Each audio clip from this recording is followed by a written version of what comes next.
माझ्याकडे ओपीडीला एक 8 वर्षाची मुलगी तिच्या आईबरोबर आलेली. तिची आई सांगत होती, की "मॅडम, हिला वरचेवर युरिन इन्फेक्शन होत आहे. तिला लघवीच्या जागी खाज सुद्धा येत आहे. तसंच तिला बालदमा सुद्धा होता, त्यामुळे ती पंप वापरत होती आणि तिच्या चेहऱ्यावर छोटे-छोटे पांढरे डाग सुद्धा आलेले होते." तर ती म्हणाली, की "मॅडम, हिला सतत रासायनिक औषधं घ्यावी लागत आहेत. तर ह्याच्यावर काही आपण उपाय करू शकतो का?" तर मी तिला तिचं नाडी परीक्षण केलं. तिच्या नाडीप्रमाणे जे दोष वाढलेले होते, त्यावर योग्य ती ट्रीटमेंट लिहून दिली आणि तिला सांगितलं, की "तू मला 1 महिन्यानंतर दाखवायला ये." 1 महिन्यानंतर ती माझ्याकडे दाखवायला आली आणि तिने सांगितलं, की "मॅडम, हिला जे युरिन इन्फेक्शन सतत होत होतं, तसं तिला ह्या एका महिन्यात बिलकुल झालं नाही. तिने एकदाही कंप्लेंट केली नाही, की मला युरिन इन्फेक्शनचा त्रास होतोय किंवा मला दुखतंय त्या जागी.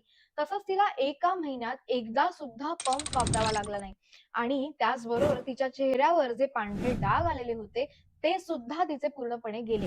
हे का घडलं? म्हणजे ह्याच्या पाठी काय कारण होतं? तर तिच्या शरीरातली जी काही कफ आणि पित्ताचा प्रकोप झालेला होता, तो दोष जो होता तो प्राकृतावस्थेत आला. त्याबरोबर तिच्या शरीरामध्ये जे इम्युनिटी कमी होती ती वाढली आणि इन्फ्लमेशन होतं ते सुद्धा कमी झालं आणि त्यामुळे तिला हा चांगला गुण मिळाला.